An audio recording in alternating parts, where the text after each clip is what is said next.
नमस्कार, स्वागत है आपका और मैं हूं आपके साथ लता। बड़ी खबर आपको बता रहे हैं, जहां पीएम मोदी और उद्धव ठाकरे की मुलाकात के बाद अब संजय राउत ने भी दिए बड़े संकेत। संजय राउत ने बंद कमरे में हुई मुलाकात के बाद दिया बड़ा बयान, जहां संजय राउत ने साफ तौर पर स्वीकार करते हुए कहा कि अब बदल रहा है माहौल। तो वहीं आपको बताते चले कि इसके पहले महाराष्ट्र के मुख्यमंत्री ने भी पीएम नरेंद्र मोदी से मुलाकात के बाद कही थी रिश्ते कायम होने की बात। तो हाँ, एक बार फिर से महाराष्ट्र में महाविकास आघाड़ी सरकार में जिस तरीके से संकट के बादल मंडराते हुए दिखाई पड़ रहे हैं, टूट की तस्वीरें जो बार बार सामने आती हुई दिखाई पड़ी थी, अब इसको लेकर साफ तौर पर ये कयास लगाए जा रहे हैं राजनीतिक गलियारों में। क्योंकि जिस तरीके से उद्धव ठाकरे से लेकर संजय राउत ने अब महाराष्ट्र की राजनीति में माहौल बदलने की बात कर दी है, इस साफ तौर पर माना जा रहा है कि उद्धव ठाकरे मराठा आरक्षण की आड़ में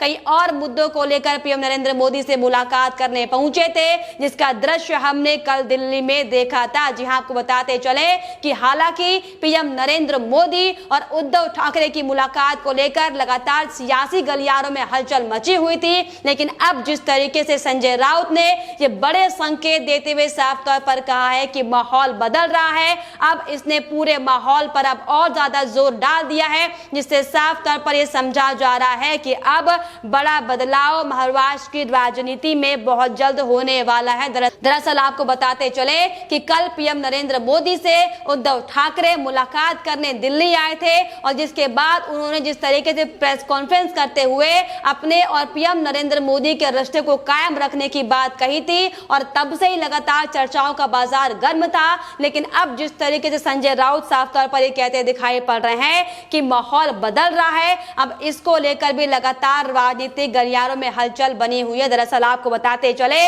कि संजय राउत ने पीएम नरेंद्र मोदी और उद्धव ठाकरे के बीच हुई बंद कमरे की मुलाकात को लेकर अपना बयान दिया है और उन्होंने साफ तौर पर यह कहा है कि जहां तक महाराष्ट्र के सीएम उद्धव ठाकरे और प्रधानमंत्री नरेंद्र मोदी के बीच के सौहार्द की बात है तो माहौल बदल रहा है। जहां इसके अलावा उन्होंने ये भी साफ तौर पर कहा कि सीएम ने कुछ समय के लिए अकेले में पीएम नरेंद्र मोदी से मुलाकात की है, दरअसल ये रिश्ता स्नेह का है। और इसके अलावा आपको बताते चले कि संजय राउत ने बड़े संकेत देते हुए साफ तौर पर यह भी कहा कि हमारे राजनीतिक तरीके अलग हो सकते हैं लेकिन व्यक्तिगत संबंध अभी भी बरकरार हैं। और इसके अलावा उन्होंने साफ तौर पर यह भी कहा कि पीएम नरेंद्र मोदी दिवंगत शिवसेना संस्थापक बाला साहेब ठाकरे का सम्मान करते हैं। नरेंद्र मोदी के लिए हमारे मन में हमेशा से सम्मान था, सम्मान है और सम्मान रहेगा। देखिए किस तरीके से लगातार जो सरकार अब तक सिर्फ और सिर्फ मोदी सरकार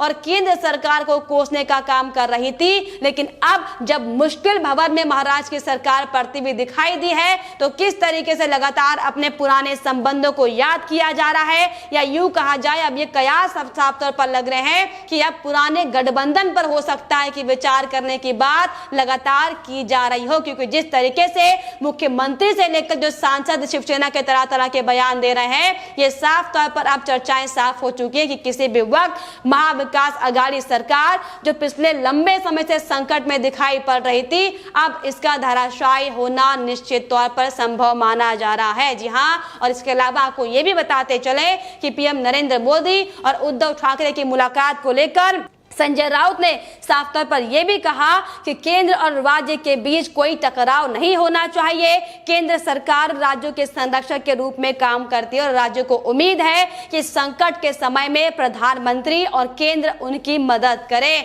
और हमारे राजनीतिक तरीके अलग हो सकते हैं लेकिन व्यक्तिगत संबंध अभी भी बरकरार हैं। तो साफ तौर पर इस तरीके की बयानबाजी के बाद अब लगभग ये तस्वीरें साफ हो चुकी, कहीं ना कहीं शिवसेना और बीजेपी के बीच में कुछ ना कुछ खिचड़ी जरूर पक रही होगी। क्योंकि लगातार लंबे समय से जिस तरीके से हम एनसीपी से लेकर कांग्रेस का रुख जो शिवसेना को लेकर देखते हुए आए हैं, ये साफ तौर पर लंबे समय से कयास लगाए जा रहे थे कि महाविकास आघाड़ी सरकार जो तीन विचारधाराओं की अलग अलग पार्टी ने मिलकर सरकार बनाई थी, अब ये पहिए अलग अलग दिशा में बिखरते हुए दिखाई पड़ रहे हैं। क्योंकि इसके पहले हमने आपको रिपोर्ट दिखाई थी कि कैसे खुद महाराष्ट्र के मुख्यमंत्री उद्धव ठाकरे ने भी साफ तौर पर मुलाकात करने के बाद प्रेस कॉन्फ्रेंस कर खुद उन्होंने ये स्वीकार किया था कि हमारे राजनीतिक संबंध भले ही कायम ना हो, लेकिन हम व्यक्तिगत तौर पर एक दूसरे के साथ रिश्ता कायम रखते हैं। जी हां, आपको बताते चले कि अपने डेलीगेशन के साथ उद्धव ठाकरे,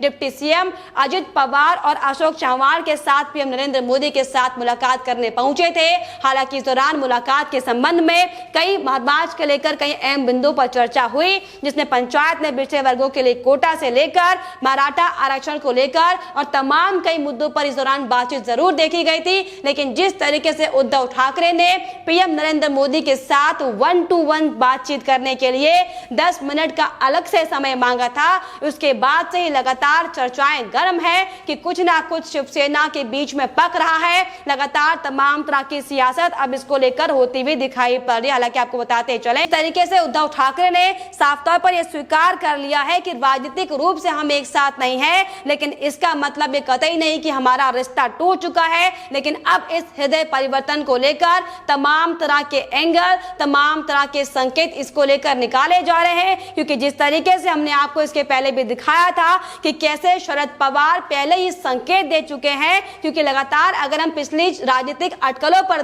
गौर करें तो हमने देखा था कि कैसे शरद पवार और अमित शाह के बीच में मुलाकात हुई थी, जिसके बाद देवेंद्र फडणवीस ने भी शरद पवार से मुलाकात की थी। हालांकि तभी से लगातार चर्चाओं का बाजार गर्म था कि आखिर क्यों ऐसे मौके पर, जब महाविकास अघाड़ी सरकार पहले से ही संकट में है, आखिर क्यों लगातार एनसीपी और बीजेपी के रिश्ते मजबूत होते दिखाई पड़ रहे हैं। और इनमें लगातार बढ़ रही करीबी को देखकर शिवसेना और उद्धव ठाकरे लगातार बौखलाहट में जरूर थे, लेकिन अब जिस तरीके से ये साफ तौर पर ये संभव हो चुका है कि महाविकास अघाड़ी सरकार में कुछ ना कुछ गड़बड़ जरूर चल रहा है। और यही बड़ी वजह है कि अब उद्धव ठाकरे इस तमाम जो रायता महाराष्ट्र में फैला हुआ था उसको समेटने के लिए फिर पीएम नरेंद्र मोदी की मदद के लिए दिल्ली पहुंचे थे। और मराठा आरक्षण सिर्फ एक बहाना था, दरअसल पीएम नरेंद्र मोदी के साथ व्यक्तिगत मुलाकात ही यहां पर निशाना था। जी हां, और ऐसा हम लगातार इसलिए कह रहे हैं क्योंकि तमाम अटकलें,